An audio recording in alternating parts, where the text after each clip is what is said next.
My family said they couldn't afford a gift for me but threw a surprise party for my sister the same week. I didn't say a word. Until I posted a photo holding the deed to my own property. Their rage-filled messages haven't stopped since. My name is Sarah, and this is about how my family's favoritism finally backfired in the most spectacular way possible. Let me start from the beginning. I'm 28, the eldest of 3 kids. My sister Emma is 25, and our brother Jake is 22. Growing up, it was always obvious that Emma was the golden child. She got the best toys at Christmas, the newest clothes for school, and our parents' undivided attention whenever she wanted it. Jake and I learned early on that we were just background characters in the Emma show.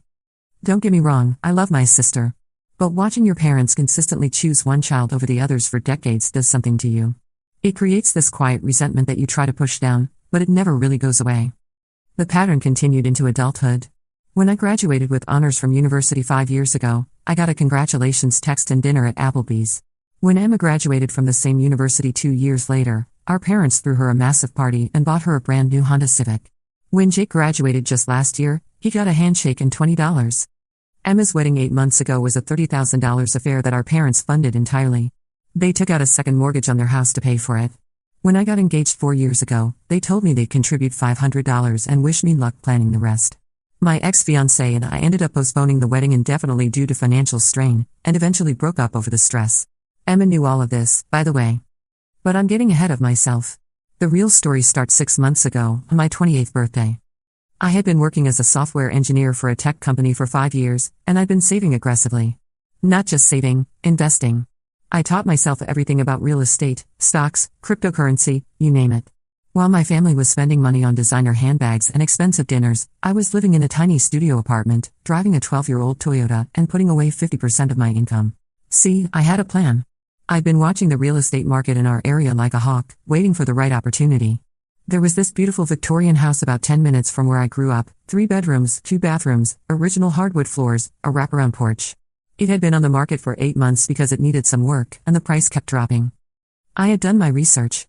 I knew exactly how much the renovations would cost, and I had connections with contractors from a previous project at work. The numbers worked perfectly. I could buy it, fix it up, and either flip it for a significant profit or keep it as my dream home. I had been planning this purchase for over a year. My birthday fell on a Thursday this year. I had been dropping hints to my family for weeks about this milestone, not about the house, just about wanting to celebrate together. I suggested we could do dinner, maybe a small gathering. Nothing fancy. I just wanted to feel like I mattered to them for once. The morning of my birthday, I got the usual text from my mom, "Happy birthday, sweetie. Hope you have a great day." That was it. No phone call, no plans, nothing. I waited all day. I kept checking my phone, thinking maybe they were planning something. By evening, I couldn't take it anymore, so I called my mom. "Hey mom, it's my birthday," I said, trying to keep the hurt out of my voice. "Oh yes, honey. Happy birthday. How are you celebrating?" "I was hoping we could do something together as a family." There was a pause. "Oh Sarah, you know money's really tight right now. We just can't afford to do anything big. Maybe we can get together for coffee this weekend?" Money was tight. Those words hit me like a slap. I knew for a fact that my dad had just bought a new fishing boat the month before. I knew my mom had been posting photos of her weekly spa visits on Facebook. But they couldn't afford to take their eldest daughter to dinner on her birthday. "Sure, Mom. Coffee sounds fine," I lied. I hung up and sat in my apartment, staring at the wall. I felt so stupid for getting my hopes up. At 28 years old, I was still that little girl hoping her parents would notice her, would choose her for once. That's when I made the decision. I opened my laptop and sent an email to my real estate agent. "I want to make an offer on the Victorian house. Let's move forward." The weekend coffee with my mom never happened, by the way. She texted Saturday morning saying something came up. Fast forward to the following Thursday, exactly 1 week after my birthday. I was at work when my phone started buzzing with notifications. Instagram, Facebook, text messages. I opened Instagram first and saw it, a post from my mom with about 20 photos of a surprise party. The caption read, "Our baby Emma surprised us by coming home from her business trip early, so we threw her an impromptu celebration. So grateful for our family. #blessed, #family, #surprise. I scrolled through the photos in disbelief. There was Emma, beaming in the center of it all, surrounded by decorations, gifts, and a beautiful cake. Our parents, Jake, both sets of grandparents, aunts, uncles, cousins, everyone was there. The dining room was decorated with balloons and streamers. There were at least 15 gift bags on the table. But wait, it gets better. I kept scrolling and saw a photo of Emma holding up a set of keys, with a caption and the biggest surprise of all, Mom and Dad are helping me find the perfect house when I'm ready. Dreams really do come true. I stared at that photo for a full 5 minutes. My family, who couldn't afford to take me to dinner for my birthday, had just promised to help my sister buy a house. The same week. The same fucking week. I felt something break inside me. Not break like sadness, break like a dam bursting. All those years of being overlooked, dismissed, treated like an afterthought, came flooding out. But instead of crying or screaming, I felt this cold, calculated calm wash over me. I didn't comment on the post. I didn't call anyone. I didn't say a word. Instead, I went back to work and focused on closing the deal on my house. My offer had been accepted 2 weeks earlier, and we were moving quickly through the process. I had an inspection done, negotiated some repairs, and worked with my lender to finalize everything. The sellers were motivated, and I was paying cash, so things moved fast. 5 weeks later, I got the call. Congratulations, Sarah. The house is yours. I drove straight from work to the closing. Sitting in that lawyer's office, signing paper after paper, felt surreal.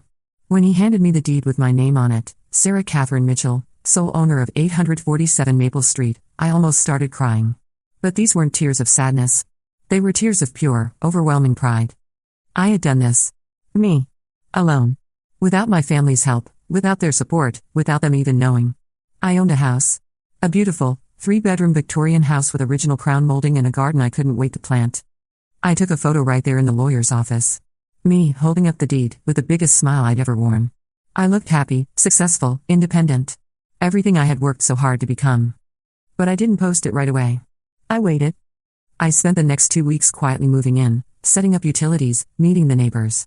I had already given my landlord notice weeks earlier and arranged for a moving company to pack and transfer my belongings while my family assumed I was just at work. The house needed work, but it was structurally sound and absolutely gorgeous. I hired contractors to update the kitchen and bathrooms, refinish the hardwood floors, and paint the exterior. I was living my dream, and my family had no idea. During those 2 weeks, I got exactly 3 text messages from family members. One from Jake asking if I could lend him money for car repairs. I said no. One from my mom sharing a meme about coffee. I didn't respond. And one from Emma asking if I wanted to see photos from her house hunting. I left it on read. 2 weeks after closing, I was ready. I had taken dozens of photos of the house, inside and out. I had photos of me painting walls, assembling furniture, planting flowers in the garden. I looked happy, glowing, accomplished. But the photo I chose to post was the original one from the lawyer's office. Me, holding the deed, smiling like I just won the lottery. Because in a way, I had. I crafted the caption carefully, officially a homeowner. Couldn't be happier with my new place. Sometimes the best things happen when you do them yourself. #new house, #homeowner, #blessed, #self-sufficient. I posted it simultaneously on Instagram, Facebook, and Twitter at 7 p.m. on a Friday night, prime social media time when I knew my family would be scrolling. Then I put my phone on silent and went to take a bubble bath in my gorgeous clawfoot tub. When I checked my phone 2 hours later, I had 47 missed calls and 73 text messages. The comments on my post were a mix of congratulations from friends and coworkers and complete shock from family members. My cousin Lisa, Sarah what? When did this happen? My Aunt Carol, wait, you bought a house? When? How? But it was the private messages that told the real story. From my mom, Sarah, call me immediately. We need to talk. From my dad, what the hell is this? You bought a house without telling us? From Emma, are you fucking kidding me right now? From Jake, yo sis this is crazy. Can I come see it? The messages kept coming. I sat in my beautiful new living room, wrapped in a fuzzy robe, reading message after message of shock, anger, and demands for explanations. But the best part? The screenshot my friend Rebecca sent me of Emma's Instagram story from that night. It was a photo of her ugly crying with a caption, "When your sister decides to upstage your moment by buying a house without telling anyone." Some people have no consideration for timing. I laughed so hard I snorted wine through my nose. Saturday morning brought a new wave of messages. My mom had apparently been awake all night crafting the perfect guilt trip. "Sarah, I'm so hurt that you didn't include us in this major life decision. We're your family. We should have been part of this journey. I don't understand why you would shut us out like this. After everything we've done for you, this feels like a slap in the face. Please call me so we can discuss this like adults." I read it twice, then deleted it without responding. Emma's messages were less subtle. "This is so fucking typical of you, Sarah. You've always been jealous of me, and now you're trying to steal my thunder. I just bought my house 3 weeks ago and you're already trying to one-up me. You're pathetic." And posting it the same week as my housewarming party? Really? You couldn't wait? You had to make it about you? Mom and Dad are devastated that you hid this from them. I hope you're happy. I stared at that last message for a long time. The audacity was breathtaking. Emma was mad at me for buying a house the same week as her housewarming party, but she had gotten a surprise party the same week as my birthday. The hypocrisy was almost impressive. By Sunday, the messages had escalated. My dad, who rarely texts, sent a long paragraph about respect and family values. My mom left a voicemail crying about how I was tearing the family apart. Emma posted a passive-aggressive quote on her Instagram story about toxic family members who create drama for attention. But the message that broke me wasn't angry. It was from my grandma, my mom's mother, who had somehow gotten the whole story. Sarah, honey, I saw your post about the house. It's beautiful, and I'm so proud of you. I hope you know that some of us have been noticing how hard you work and how much you've accomplished on your own. You're a strong, independent woman, and you should be proud of yourself. I love you. I cried reading that message. Happy tears, sad tears, relieved tears, all of them at once. Monday morning, I decided to break my silence. But not with private messages or phone calls. I posted an update on social media. Thank you to everyone who has congratulated me on my new home. I'm overwhelmed by the love and support. For those asking about timing and why I didn't share this journey sooner, I've learned that the most rewarding accomplishments are often the ones you achieve quietly, on your own terms. Sometimes you have to bet on yourself when no one else will. Grateful for this new chapter and excited for what's ahead. The subtext was clear to anyone paying attention. I didn't name names or throw anyone under the bus, but the message was unmistakable. I did this alone because I had to. The response was immediate. Friends started commenting with supportive messages. Coworkers shared stories about their own solo achievements. Even acquaintances from high school reached out to say how inspiring my post was. But my family's reaction was nuclear. Emma called me screaming. I let it go to voicemail. The transcript was almost incoherent. You manipulative bitch. Making us look bad. Passive-aggressive. Always the victim. Dad wants to disown you. My mom showed up at my old apartment Tuesday evening. When I didn't answer, because I wasn't there, she called my landlord demanding to know if I had moved out. The landlord, bless him, told her it was none of her business. Wednesday brought the most revealing message of all. My dad, who had been silent since his initial angry text, sent this. Sarah, we need to have a serious conversation about your attitude and behavior. Your mother is beside herself. Emma is talking about cutting contact with you entirely. This family has supported you your entire life, and this is how you repay us? By making us look like bad parents on social media? We demand that you take down those posts and apologize to your sister. If you don't, there will be consequences. I read that message 3 times. This family has supported you your entire life. The delusion was staggering. That night, I was having dinner with my friend Marcus, catching him up on the whole situation. Marcus had known my family for years and had witnessed their favoritism firsthand. So let me get this straight, he said, setting down his fork. They forgot your birthday, helped Emma buy a house the same week, and now they're mad at you for also buying a house? That's the simplified version, but yes. And your dad thinks they've supported you your entire life? Apparently. Marcus shook his head. Sarah, you know this is insane, right? Like, objectively crazy behavior on their part? I nodded. I know. But it still hurts. Of course it hurts. They're your family. But you need to see this for what it really is. They're not upset that you bought a house. They're upset that you did something big and impressive without needing them. It threatens their narrative that Emma is the successful one and you're the struggling older sister who needs their help. He was right. My success made their favoritism look bad, so instead of examining their behavior, they were attacking me for achieving something independently. Thursday marked 2 weeks since my original post, and the messages were still coming. Emma had enlisted her friends to comment on my posts with subtle digs. My mom was posting cryptic Facebook statuses about ungrateful children and family loyalty. My dad had apparently told extended family members that I was going through some kind of mental health crisis. But something interesting was happening too. Other family members were reaching out privately to congratulate me. My cousin David sent a long message about how he'd always admired my work ethic. My aunt Susan called to ask for financial advice for her own daughter. Even some family friends were sliding into my DMs to say they'd been following my journey and were impressed by my independence.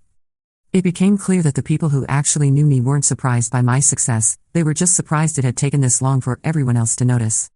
Friday night, exactly 2 weeks after the chaos began, I got a message that changed everything. It was from Emma. I need to tell you something. Can we talk? I stared at the message for a long time before responding, okay. Call me. She called within minutes. Her voice was different, smaller, less confident than usual.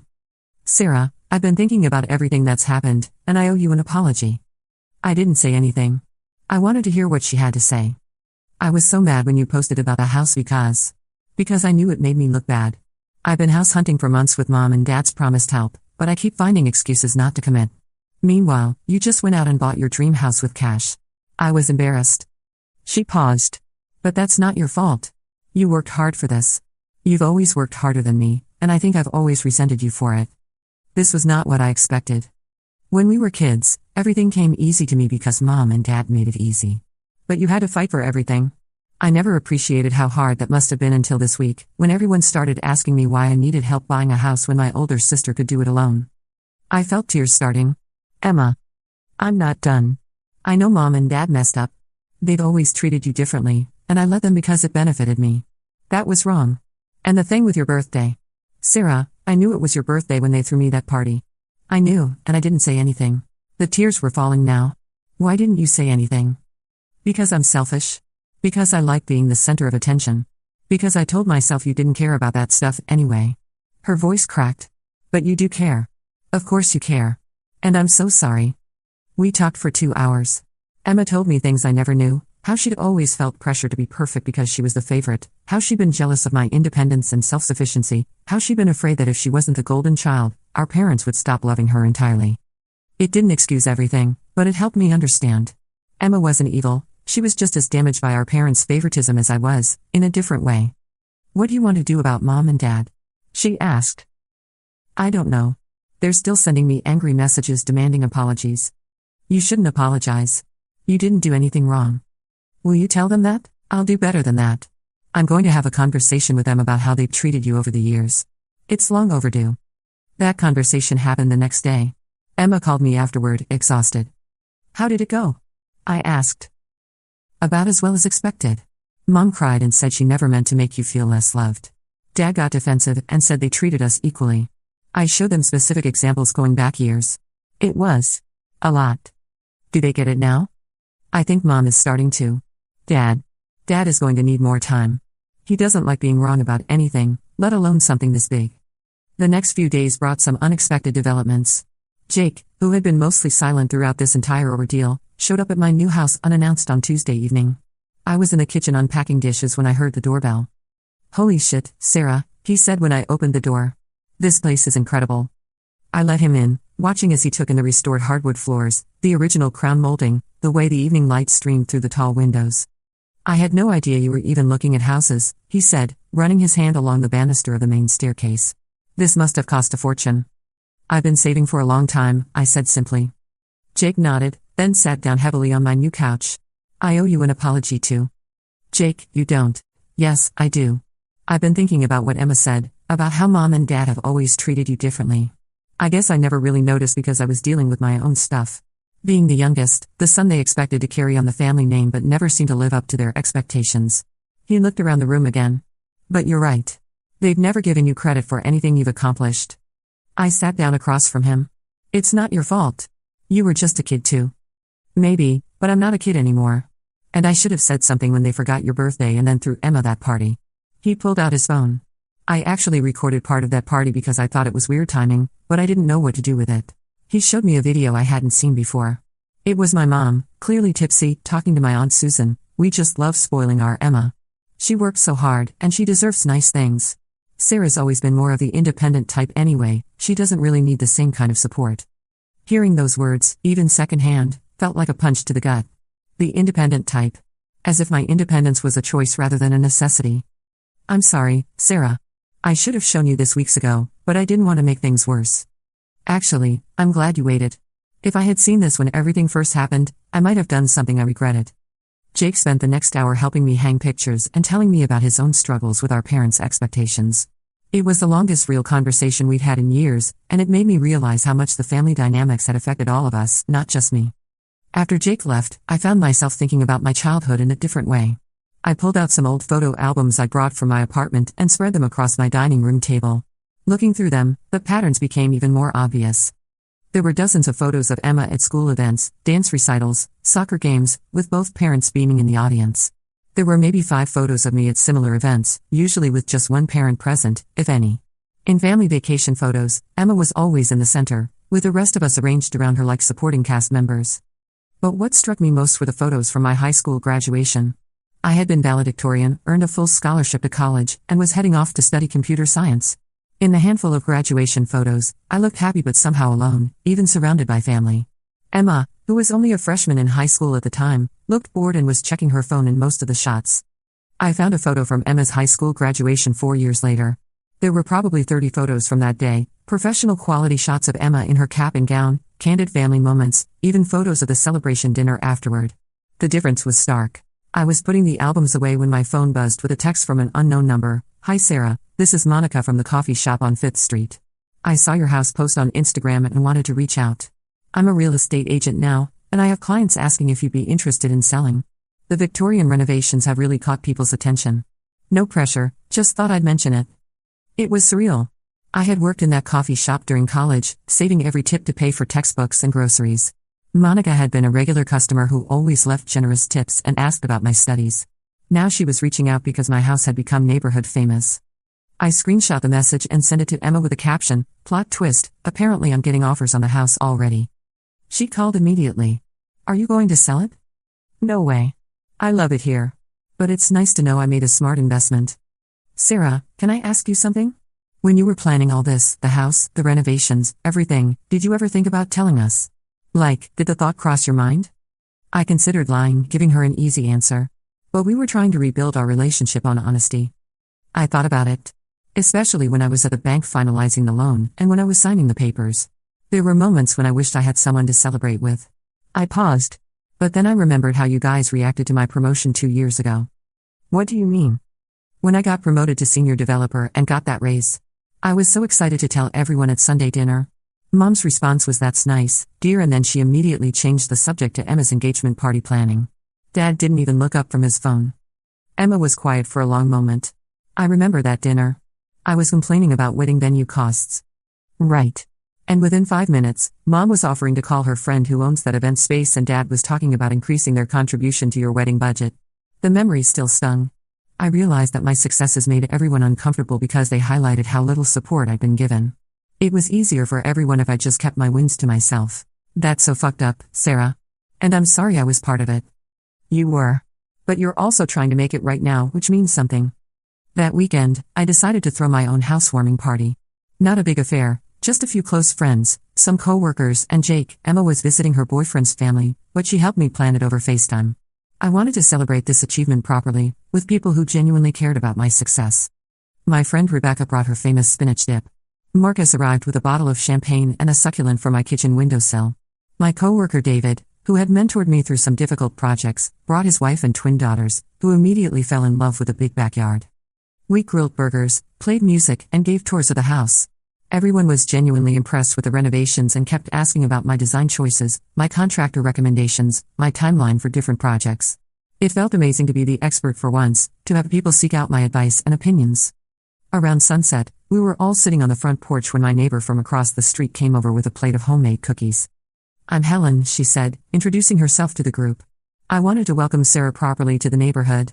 We've been watching the renovation process, and you've done such beautiful work." Helen was probably in her 70s, with silver hair and kind eyes. She settled into one of my porch chairs like she'd been coming to these parties for years.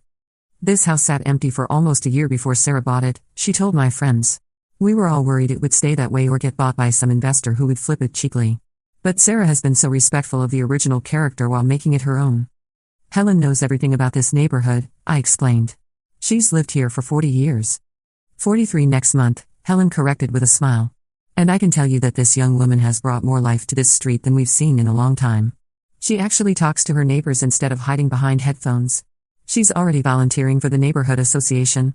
My friends exchanged impressed looks. Rebecca raised her champagne glass, to Sarah, for creating the home she deserves and the life she's always worked for. Everyone cheered and clinked glasses. In that moment, surrounded by people who appreciated me for who I was rather than comparing me to someone else, I felt a happiness I hadn't experienced in years. Later that evening, as I was cleaning up, I got a text from my mom. "Saw Jake's Instagram story from your party. The house looks lovely. I hope we can visit soon." It was a small gesture, but it felt like progress. She wasn't demanding an invitation or making it about her feelings. She was just acknowledging what I'd accomplished and expressing hope for the future. I decided to respond, "Thank you. I'd like that too, when we're all ready." The next morning brought an unexpected visitor. I was in my garden, planting herbs in the raised beds I built, when I heard a car door slam. I looked up to see my dad walking across the lawn, looking uncertain and older than I remembered. "Hi, sweetheart," he said, using a tone I hadn't heard from him in years. "Hi, Dad. This is a surprise. How did you get my address?" "Jake gave it to me."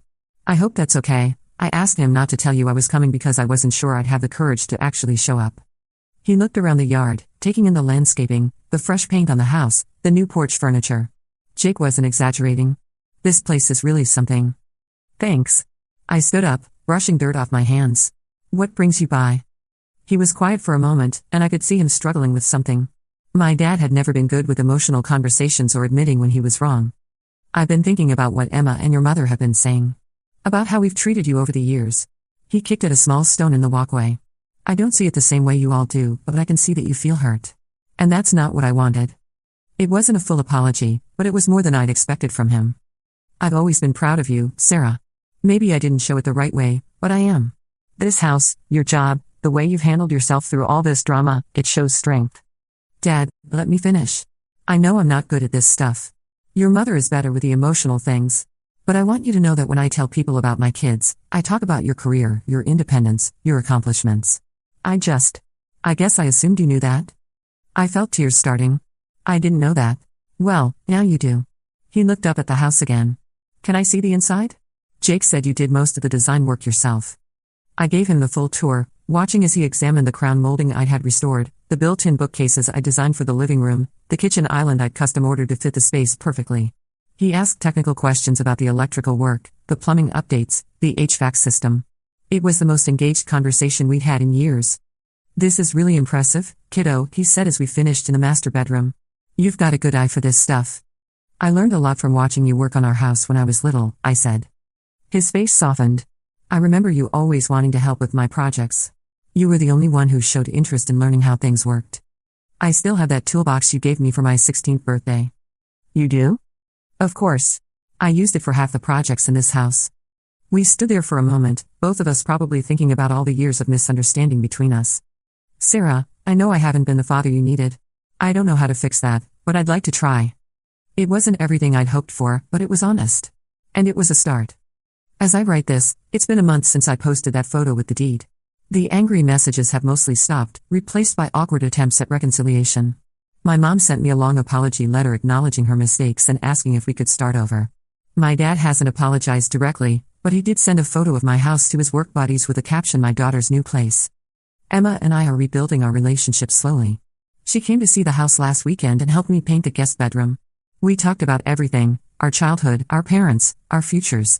It felt like talking to my sister for the first time in years, instead of talking to the golden child. The funniest part of all this? The house has increased in value by $30,000 since I bought it, thanks to the renovations and a hot real estate market. I could sell it tomorrow and make a significant profit. I'm not going to, because I love living here, but it's nice to know I made a smart investment. My parents want to visit the house, but I'm not ready for that yet. I need them to understand that this isn't just about real estate or social media posts. It's about 28 years of feeling invisible in my own family, and one moment when I decided I was tired of waiting for them to see me. I posted another photo last week, me in my garden, covered in dirt, planting tomatoes. The caption was simple: "Home is where you plant yourself and grow." The response was overwhelmingly positive. Friends, co-workers, distant relatives, even neighbors I barely know have been cheering me on. It turns out that a lot of people have their own stories about family favoritism and finding success on their own terms. But the message that meant the most came from an unexpected source, a high school classmate I hadn't talked to in years. "Sarah, I've been following your story and I wanted you to know that you inspired me to finally make an offer on a house I've been looking at for months. If you can do it alone, so can I. Thank you for showing me what's possible." That's when I realized something important. This was never really about revenge or payback. It was about reclaiming my own narrative. For years, I let my family define me as the struggling older sister who couldn't quite get her life together. But that was never true. I was the hardworking, independent, successful daughter who didn't need anyone's help or approval. The deed to my house isn't just a legal document. It's proof that I bet on myself when no one else would, and I won. My family is still processing everything that's happened. Some relationships may never fully heal, and I'm okay with that. I can't control how they react to my success, but I can control how I respond to their reactions. I choose to respond with grace, boundaries, and an unwavering commitment to the life I've built for myself. And if they don't like it? Well, they know where to find me. I'll be in my beautiful house, living my best life, with or without their approval. The angry messages may have stopped, but my success story is just beginning.